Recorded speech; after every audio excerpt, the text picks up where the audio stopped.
Everybody, welcome back to my YouTube channel.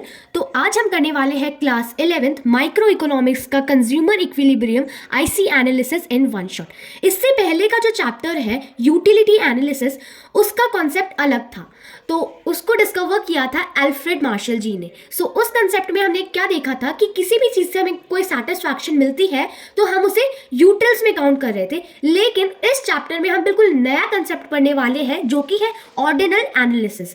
जो concept कौन लेके आए थे? जे.आर. हीक्स। और इस चैप्टर में हम देखेंगे कि कैसे हम सेटिस्फैक्शन को बजाय कि यूटिल्स में काउंट करने की कैसे रैंक्स देते हैं, जो हम नॉर्मली लाइफ में करते हैं। कि अगर हमसे हमारी मम्मा पूछती है कि आपको क्या खाना है, तो हम बता सकते हैं या तो मैं ये खाऊंगा या फिर ये। सो ये क्या होता है? ऑर्डिनल एनालिसिस, और उसी के ऊपर ये पूरा चैप्टर बेस्ड है। तो सबसे पहले बात करेंगे हम आईसी की, यानी कि इंडिफरेंस कर्व की। तो कर्व से ही आपको पता चल रहा है कि एक ऐसा कर्व होता है या फिर एक ऐसी डायग्रामेटिक प्रेजेंटेशन होती है जिसके अंदर दो गुड्स का डिफरेंट कॉम्बिनेशन शो किया जाता है, जिससे हमें इक्वल लेवल ऑफ सेटिस्फैक्शन मिलता है। तो मैं एक बार आपको एक शेड्यूल दिखा देती हूँ, ये टेबल। तो देखो, ये कॉम्बिनेशंस है। सपोज हमारे पास है गुड 1 और गुड 2। तो गुड 1 का हमने 1 यूनिट लिया और गुड 2 के हमने 15 यूनिट्स लिए, यानी कि हमें गुड 2 के 15 यूनिट्स और गुड 1 के 1 यूनिट कंज्यूम करने के बाद कुछ सेटिस्फैक्शन मिल रहा है। सिमिलरली अगर हम गुड 1 के कुछ यूनिट्स बढ़ा देते हैं और गुड 2 के कुछ यूनिट्स कम कर देते हैं, यानी कि गुड 1 2 यूनिट्स ले रहे हैं और गुड 2 10 यूनिट्स ले रहे हैं, तो भी हमें उतना ही सेटिस्फैक्शन मिल रहा है जितना पहले मिल रहा था गुड 2 के 15 यूनिट्स लेने पर और गुड 1 के 1 यूनिट्स लेने पर। सिमिलरली ये कुछ कॉम्बिनेशंस है कि अगर हम गुड 1 के 3 यूनिट्स लेंगे, गुड 2 के 6 यूनिट्स लेंगे, गुड 1 के 4 यूनिट्स और गुड 2 के 3 यूनिट्स, यानी कि एक कुछ पेयर्स है, ये कॉम्बिनेशंस है, और इन सभी कॉम्बिनेशन से हमें इक्वल लेवल ऑफ सेटिस्फैक्शन मिल रहा है। और अगर हम इसी का एक कर्व बनाएंगे तो उस कर्व को हम बोलेंगे आईसी या फिर इंडिफरेंस कर्व। अब आगे देखते हैं। तो देखो, आपने इस टेबल में देखा होगा कि अगर हम एक गुड की कंजप्शन को बढ़ा रहे हैं तो दूसरे गुड की कंजप्शन को हमें कम करना पड़ता है। सिमिलरली देखो, अगर आपको कोई चीज़ ज़्यादा कंज्यूम करनी है तो आपको किसी दूसरी चीज़ का कंजप्शन कम करना पड़ेगा। क्यों? अगर आप ज़्यादा खा लेंगे किसी भी चीज़ को तो क्या होगा? आपको वॉमिटिंग हो जाएगी, वो ज़्यादा हो जाएगा। सो सिमिलरली आपको कंजप्शन दूसरे की कम करनी पड़ती है। तो ऐसा ही इकोनॉमिक्स में होता है, कंज्यूमर के साथ होता है। अगर कंज्यूमर को एक गुड की कंजप्शन बढ़ानी है तो उसे दूसरे की कंजप्शन कम करनी होती है। ऐसा क्यों होता है? क्योंकि रिसोर्सेज जो है वो लिमिटेड होते हैं। ठीक है, अब हम इसका डायग्राम देख लेते हैं। तो बेसिकली ये अगर हम इसी टेबल को, इसको हम बोलेंगे इंडिफरेंस शेड्यूल, यानी कि शेड्यूल का मतलब होता है टेबल। सो बेसिकली जब हमने इसे प्लॉट करा ग्राफ के ऊपर तो कुछ ऐसी शेप आएगी। ठीक है, इसको हम बोलेंगे कन्वेक्स टू द ओरिजिन। आपको एक कन्वेक्स शेप दिख रही होगी। ठीक है, सो ये कन्वेक्स क्यों होती है वो भी हम देखने वाले हैं। All points on the IC provides equal level of satisfaction. तो अभी मैंने आपको वो इमेज दिखाई थी, ग्राफ पे अगर हम प्लॉट करेंगे तो जो वो आईसी का कर्व था उसके ऊपर जितने भी पॉइंट्स थे, सपोज ये आईसी का कर्व है, इसके ऊपर जितने भी पॉइंट्स होंगे उन सभी से हमें सेम लेवल ऑफ सेटिस्फैक्शन मिलती है। टॉपिक की हम बात करें मोनोटोनिक प्रेफरेंस। मोनोटोनिक प्रेफरेंस क्या होती है? कंज्यूमर जो है उस कॉम्बिनेशन को कंज्यूम करना पसंद करेगा जिससे मैक्सिमम लेवल ऑफ सेटिस्फैक्शन मिलती है। इसी प्रेफरेंस को मोनोटोनिक प्रेफरेंस कहा जाता है।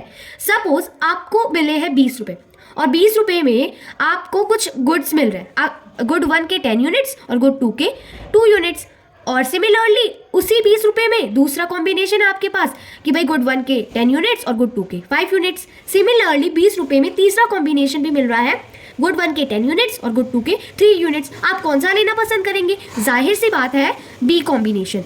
क्यों? क्योंकि इससे आपको ज़्यादा सेटिस्फैक्शन मिलेगी। कॉम्बिनेशन 2 से आपको मैक्सिमम लेवल ऑफ सेटिस्फैक्शन मिलेगी। क्यों मिलेगी? क्योंकि इसमें आपको ज़्यादा यूनिट्स मिल रहे हैं, है ना। तो इसी चॉइस को, इसी प्रेफरेंस को मोनोटोनिक प्रेफरेंस कहा जाता है।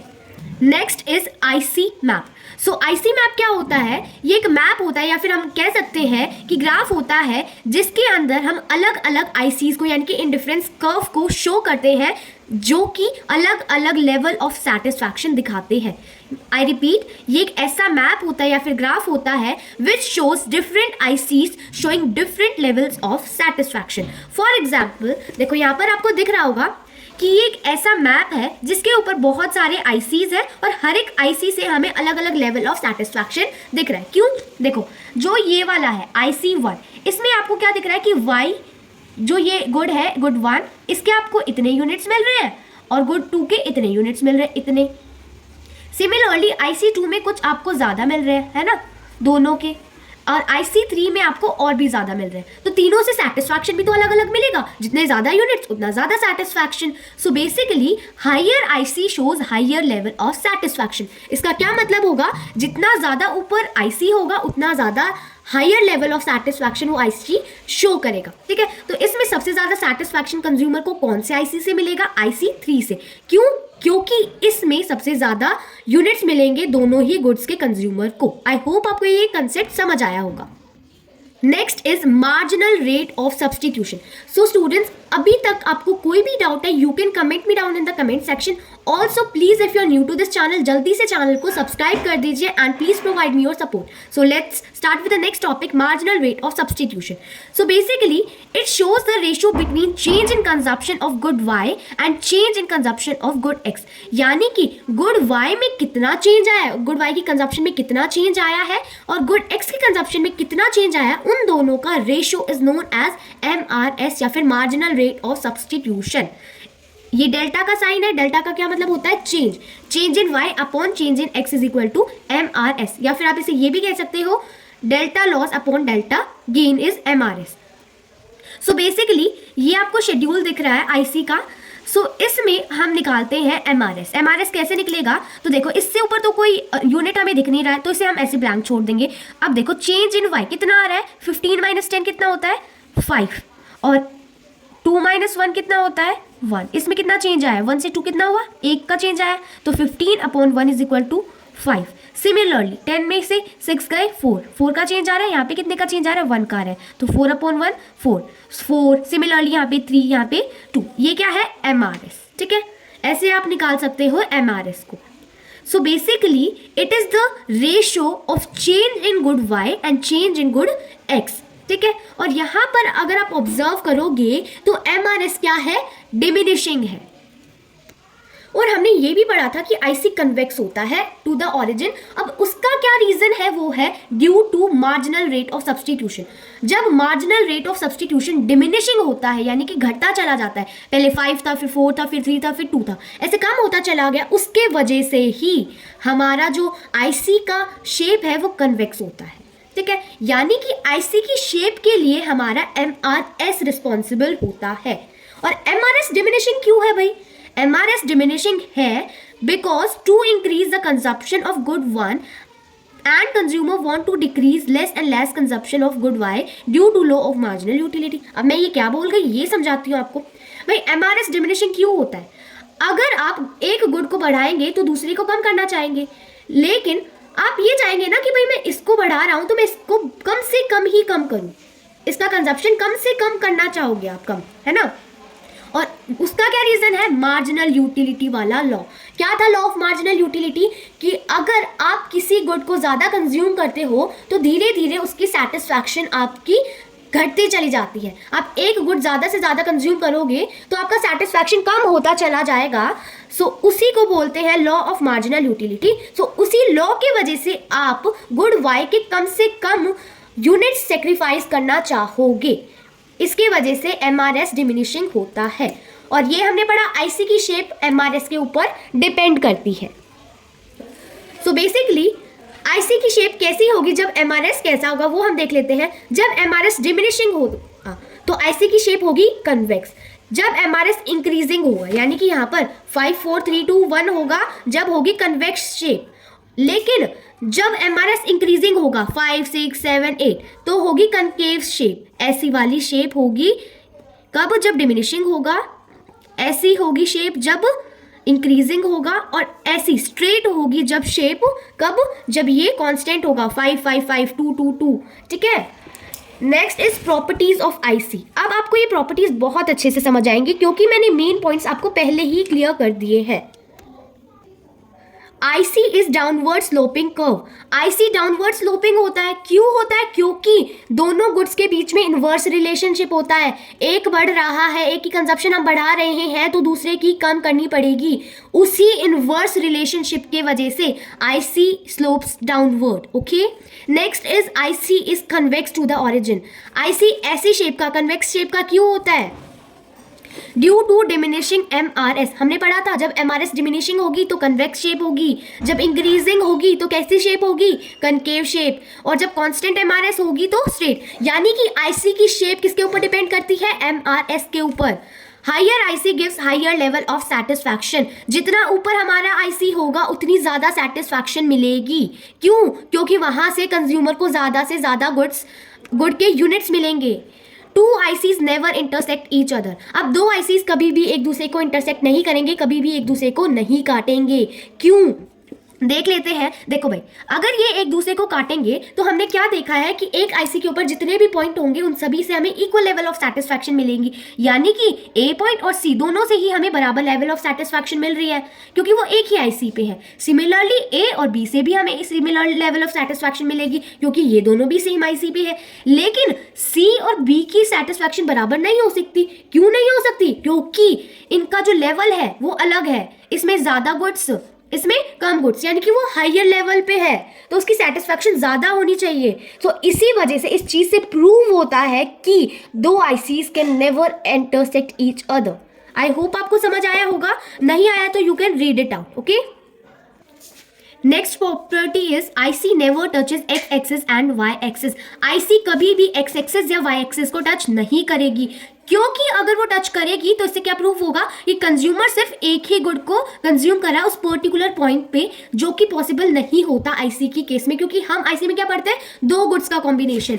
और अगर IC ने उस पॉइंट पे टच कर दिया, यहाँ पे देखो टच नहीं कर रही है IC, है ना, और टच कर दिया तो क्या होगा? यहाँ पर एक गुड जीरो हो जाएगा और इधर भी एक गुड जीरो हो जाएगा, है ना, दोनों पॉइंट्स पे। लेकिन वो पॉसिबल नहीं होता IC में, तो IC can never touch X axis और Y axis. Next is budget line. Budget line क्या होती है? एक ऐसी लाइन होती है या फिर एक ऐसा कर्व होता है जो शो करता है different combination of two goods, दो गुड्स के अलग अलग कॉम्बिनेशन, जिससे कंज्यूमर कंज्यूम करता है अपनी इनकम से, अपनी पूरी इनकम को स्पेंड करके। समझ में आया? I repeat again, budget line क्या होती है? बजट लाइन शो करती है दो गुड्स का अलग अलग कॉम्बिनेशन जो कि कंज्यूमर कंज्यूम करता है अपनी पूरी इनकम को स्पेंड करने के बाद। यानी कि बजट लाइन क्या होती है कि भाई कंज्यूमर कोई भी दो गुड्स खरीद रहा है अपनी पूरी इनकम को खर्च करके, उसके मार्केट प्राइस पे, मार्केट में जो भी प्राइस है उस प्राइस के ऊपर अपनी पूरी इनकम को खर्च करके कंज्यूमर कोई भी दो गुड्स खरीद रहा है। IC में हम दो गुड्स खरीदते हैं तो बेसिकली दो गुड्स खरीद रहा है तो उसे बोलते हैं बजट लाइन, जब पूरी इनकम खत्म कर दे दो गुड्स को खरीदने में। Next is budget set. इसमें क्या होता है? या तो पूरी इनकम स्पेंड कर रहा है कंज्यूमर अपनी उन दो गुड्स को खरीदने में, या फिर पूरी इनकम से कम खर्च कर रहा है, that is budget set. When a consumer consumes two goods by spending his whole income or not, या तो पूरी या फिर पूरी से कम खर्च कर रहा है, दैट इज बजट सेट। ठीक है, तो अब मैं आपको बिल्कुल क्लियर कर दूंगी ये पॉइंट भी। पहले ये शेड्यूल देख लेते हैं। ठीक है, इस शेड्यूल में क्या गिवन है कि भाई कॉम्बिनेशन है 4 रुपए के एप्पल्स है और 2 रुपए के बनाना है। ठीक है, तो फिर एक कंज्यूमर 5 एप्पल्स खरीद रहा है और 0 बनाना खरीद रहा है। ठीक है, अपने बजट के अंदर। भाई उसके पास कितने पैसे हैं? 20 रुपए हैं, और 20 रुपए में उसने 4 एप्पल खरीद लिए और 2 बनाना खरीद लिए। या तो वो ये कर सकता है, या फिर वो कर सकता है कि भाई वो 4 एप्पल खरीद ले और 2 बनाना खरीद ले, या फिर वो 3 एप्पल खरीद ले, 4 बनानास खरीद ले, या फिर 2 एप्पल्स खरीद ले, 6 बनानास खरीद ले, या फिर वो 1 एप्पल खरीद ले और 8 बनानास खरीद ले, या फिर हो सकता है कि वो एक भी एप्पल ना खरीदे और 10 बनानास खरीद ले। तो यही पॉसिबिलिटीज है 20 रुपए में खरीदने की, है ना, यही पॉसिबिलिटीज है। तो बेसिकली इसके अकॉर्डिंगली अगर हम इसे बजट लाइन पे प्लॉट करें, इससे बजट लाइन बनाए तो उसका डायग्राम ऐसा होगा, कुछ ऐसा डायग्राम बनेगा। ठीक है, हमने ये सिंपली प्लॉट कर दिया, आप सिर्फ यहाँ पर देखिए। तो ये क्या है? Budget line. अगर कोई भी पॉइंट इस बजट लाइन के ऊपर आएगा ठीक है, तो उसको हम क्या बोलेंगे, फुल यूटिलाइजेशन, कि उसने अपने सारे पैसे खर्च कर दिए, पूरी इनकम खर्च कर दी। और अगर कोई पॉइंट अंदर आएगा तो वो होगा बजट से, यानी कि उसने पूरी इनकम खत्म नहीं करी है, यहाँ पर पूरी इनकम स्पेंड कर दी, यहाँ पर पूरी इनकम स्पेंड नहीं करी है, ठीक है। तो उस पॉइंट को हम बोल देंगे अंडर स्पेंडिंग, या फिर सेविंग्स भी हम कह सकते हैं। उसको पैसे भी बचेंगे यहाँ पर, क्योंकि भाई उसने अपना अभी तक पूरा खर्चा नहीं किया है ना। और यहाँ पर इस बजट लाइन से बाहर कोई पॉइंट आ गया, सपोज यहाँ पर सी, तो वो क्या है, अनअटेनेबल कॉम्बिनेशन, क्योंकि वो उसके बजट से ही बाहर है, कंज्यूमर के बजट से बाहर है। आई होप आपको ये बजट लाइन वाला कॉम्बिनेशन अच्छे से समझ आया, ये कंसेप्ट है। Next is properties of budget line. अब बजट लाइन जो है वो डाउनवर्ड स्लोपिंग कर्व होती है, ये एक प्रॉपर्टी होती है बजट लाइन की। नेक्स्ट इज बजट लाइन को हम स्ट्रेट लाइन भी बोल सकते हैं या फिर प्राइस लाइन भी बोलते हैं। ऐसा क्यों होता है, क्योंकि उसके अंदर कांस्टेंट प्राइस रेशियो होता है। भाई बजट लाइन पे हम जो दो गुड्स हैं हमेशा उन्हें सेम प्राइस पे खरीदते हैं ना, हमेशा प्राइस एक्स और प्राइस वाई, दोनों गुड्स का, एक्स गुड का और वाई गुड का प्राइस सेम होता है, तो उनका रेशियो कांस्टेंट आएगा, है ना। तो उसी की वजह से हम उसे प्राइस लाइन भी बोल देते हैं, या फिर उसी की वजह से वो लाइन स्ट्रेट भी होती है। सो ये कुछ प्रॉपर्टीज होती हैं बजट लाइन की। अब हम समझने वाले हैं ये शिफ्टिंग ऑफ बजट लाइन। थोड़ा सा रफ लग रहा है लेकिन बहुत अच्छे से समझाऊंगी, डू नॉट वरी। अब बजट लाइन है ना, शिफ्ट दो ही वजह से हो सकती है, या तो इनकम में चेंज आए या फिर प्राइस में चेंज आए गुड्स के, ठीक है। तो बेसिकली सबसे पहले इनकम वाला देख लेते हैं। तो देखो, अगर किसी कंज्यूमर की इनकम बढ़ गई तो उसका बजट बढ़ गया, तो बजट लाइन इधर की तरफ शिफ्ट हो जाएगी, ठीक है। तो देखो पहले ये लाइन थी और अब इधर ये एरो से रिप्रेजेंट किया है कि इधर शिफ्ट हो गई, ठीक है, इनकम बढ़ने पर। अब अगर कंज्यूमर की इनकम कम हो गई तो उसका बजट कम हो गया, है ना, तो बजट लाइन इधर की तरफ शिफ्ट हो जाएगी। अब अगर प्राइस बढ़ जाते हैं तो प्राइस बढ़ गए, उसका बजट कम हो गया, पहले वो ज्यादा चीजें खरीद पा रहा था अब कम कर पा रहा है, तो बजट लाइन अंदर की तरफ शिफ्ट हो जाएगी। प्राइस कम हो गए, प्राइस कम हो गए, चीजें सस्ती हो गई और भी ज्यादा चीजें खरीद पा रहा है, तो बजट बढ़ गया, तो इधर की तरफ बाहर वाली साइड जो है बजट लाइन शिफ्ट हो जाएगी। ये चार तो बहुत इजी से है, चिंता मत करो, आगे के भी इजी से है, लेकिन वो थोड़े से अलग है, वो देख लेते हैं। रोटेशन या मूवमेंट होता है वो हम देखते हैं। देखो, अगर एक गुड का प्राइस बढ़ जाता है तो क्या होगा, एक गुड का प्राइस बढ़ गया, कंज्यूमर उसको कम खरीद पाएगा, तो ये तो इधर शिफ्ट हो जाएगा, दूसरा गुड तो उतना ही रहेगा, तो इधर से शिफ्ट हो गया थोड़ा सा, इधर से मतलब शिफ्ट नहीं बोलेंगे, सब मूवमेंट बोलेंगे, मूव हो गया, लेकिन ऊपर से वही रहा, है ना, क्योंकि वाई तो वही था, एक्स थोड़ा इधर हो गया, एक्स का प्राइस कम बढ़ गया तो कम खरीदेगा तो अंदर की तरफ शिफ्ट होगा, है ना, या मूव होगा। सो ऐसे। अब देखो, एक्स का प्राइस कम हो गया तो भाई कंज्यूमर उसे ज्यादा खरीदेगा, उसका बजट बढ़ गया, तो बाहर की तरफ एक्स की तरफ से, है ना, लेकिन वाई की तरफ से वही है, ऐसे इधर मूव हो जाएगा। अब देखो, वाई का प्राइस बढ़ गया, कंज्यूमर क्या करेगा, कम खरीदेगा, महंगा हो गया, कोई चीज महंगी होगी तो कम खरीदोगे ना, तो कंज्यूमर भी कम खरीदेगा, तो भाई बजट कम, अंदर की तरफ शिफ्ट हो गया। भाई शिफ्ट नहीं बोलेंगे, मूव बोलेंगे, रोटेट बोल देंगे, ये तो मैं मिस्टेक से बोली, ठीक है। अंदर की तरफ बढ़ेगा, मूव होगा, तो भाई अंदर हो गया, लेकिन एक्स तो उतना ही है, ऐसे हो जाएगा। नेक्स्ट है कि भाई वाई के प्राइस कम हो गए तो भाई बजट बढ़ गया, और खरीद सकता है, तो बजट बढ़ गया तो उधर की तरफ मूव हो जाएगा, लेकिन एक्स पे तो उतना ही है ना। सो ये कुछ डायग्राम्स हैं, you should know all these है, इसका स्क्रीनशॉट ले सकते हो, ये रफ है तो आप खुद से बना लो, ठीक है। अब एक बार लास्ट क्वेश्चन देख लेते हैं इस चैप्टर का। सबसे पहले देखो भाई, आईसी में हमेशा हम टू कमोडिटी केस लेते हैं, हमेशा कोई भी कंसेप्ट पढ़ेंगे आईसी में तो हम दो कमोडिटी लेके चलते हैं, ये गलती से भी मत भूल जाना, ठीक है। अब है व्हाट इज कंज्यूमर्स इक्विलिब्रियम। ये इंपॉर्टेंट क्वेश्चन है कि भाई कंज्यूमर इक्विलिब्रियम क्या होता है, और दो कंडीशन बताओ आईसी एनालिसिस की, कंज्यूमर इक्विलिब्रियम जहां पर कंज्यूमर को अटेन होता है। तो सबसे पहले कंज्यूमर इक्विलिब्रियम क्या होता है, एक ऐसी सिचुएशन जब कंज्यूमर प्लान करता है कि भाई वो ऐसे खर्चा करेगा कि उससे मैक्सिमम लेवल ऑफ सेटिस्फैक्शन मिले, तो इसी को कंज्यूमर इक्विलिब्रियम कहते हैं। यानी कि कंज्यूमर अपना खर्चा इस तरीके से करेगा, अपनी इनकम इस तरीके से स्पेंड करेगा कि उसको बहुत ज़्यादा सेटिस्फैक्शन मिल सके, दैट इज कंज्यूमर इक्विलिब्रियम। भाई आईसी की केस में कैसे कंज्यूमर इक्विलिब्रियम मिलता है, तो उसकी दो कंडीशन होती है। जब आईसी का स्लोप बजट लाइन के स्लोप के बराबर होगा, तो भाई आईसी का स्लोप क्या होता है, एमआरएस, एक्स वाई बोल देंगे, एक्स वाई क्योंकि हम दोनों एक्स वाई गुड को लेते हैं, तो एमआरएस एक्स वाई क्या होता है, आईसी का slope is equal to slope of budget line. हमने देखा था बजट लाइन को हम प्राइस लाइन भी बोलते हैं, क्यों बोलते थे, क्योंकि एक्स के प्राइस का रेशियो और वाई के प्राइस का रेशियो कांस्टेंट होता है, तो क्या होता है price of x upon price of y। तो इससे हमारा एक फॉर्मूला बन गया है MRS(xy) is equal to PX upon PY। सो ये एक फर्स्ट कंडीशन है कि भाई कंज्यूमर को इस पॉइंट पे इक्विलिब्रियम मिलेगा कि जब IC का स्लोप बराबर होगा बजट लाइन के स्लोप के तो कंज्यूमर को इक्विलिब्रियम मिल जाएगा। सेकेंड है जब MRS(xy) शुड बी डिमिनिशिंग। जब MRS डिमिनिशिंग होगा यानी कि IC जो है कन्वेक्स होगा। हमारे सिलेबस में क्या है कि IC कन्वेक्स है, भाई कनकेव भी हो सकता है, स्ट्रेट भी हो सकता है, लेकिन हम पढ़ेंगे सिर्फ कन्वेक्स। तो जब MRS डिमिनिशिंग होगा तो भी कंज्यूमर को इक्विलिब्रियम मिल जाएगा। अब आप सोच रहे होंगे अगर ये कंडीशन नहीं हुई तो क्या होगी, MRS(xy) नहीं होगा equal to PX upon PY को, तो कंज्यूमर इक्विलिब्रियम में नहीं होगा। तो ये क्या है, वॉयलेशन है इस IC एनालिसिस की है। या तो ये होगा, ये कंडीशन होगी या फिर ये कंडीशन होगी। ये दो कंडीशन हो सकती है। इन दो कंडीशन में क्या करेगा कंज्यूमर, उसे इस पॉइंट पे आना पड़ेगा, MRS को इक्वल ही लाना पड़ेगा इसके। तो इसके लिए वो क्या कर सकता है कि भाई वो इसमें सेटिस्फैक्शन ज्यादा है, प्राइस क्या है, प्राइस कम है, कंज्यूमर को सेटिस्फैक्शन ज्यादा मिल रहा है, प्राइस कम मिल रहा है, तो क्या कर सकता है, प्राइस कम में ज्यादा सेटिस्फैक्शन है तो उस गुड को वो ज्यादा कंज्यूम कर सकता है। सो वो क्या करेगा, कंजप्शन बढ़ाएगा गुड की जब तक उसे ये ना मिल जाए, उसका सेटिस्फैक्शन प्राइस के बराबर ना हो जाए, तब तक वो गुड्स की कंजप्शन बढ़ा देगा, गुड X की कंजप्शन बढ़ा देगा, जिससे क्या होगा, गुड Y की कंजप्शन कम होगी, है ना।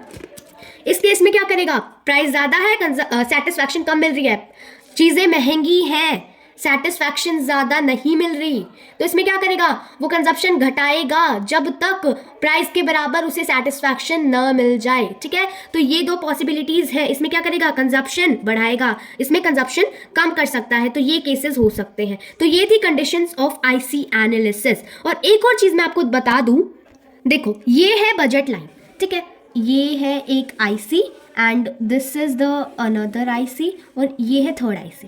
ठीक है, इस पॉइंट को मान लो S, इसको मान लो T, इसको मान लो Q, इसको मान लो P, सपोज कर लो। ठीक है, ये है X और ये है Y।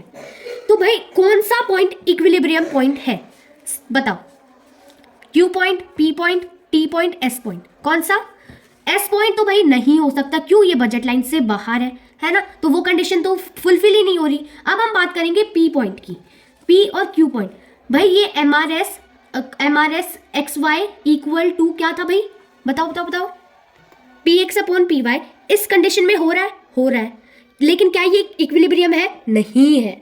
अब क्यों नहीं है, क्यों, इसमें इक्विलिब्रियम पे कैसे आ सकता है, इसका स्लोप ज्यादा है या इस मतलब ये ज्यादा हाइयर है या ये ज्यादा हाइयर है, ये ज्यादा हाइयर है, तो इससे इक्विलिब्रियम मिलने के चांसेस ज्यादा है। भाई जो ज्यादा हाइयर होगा और बजट लाइन पे बिल्कुल टच करेगा उससे मिलेगा क्या, इक्विलिब्रियम कंज्यूमर को।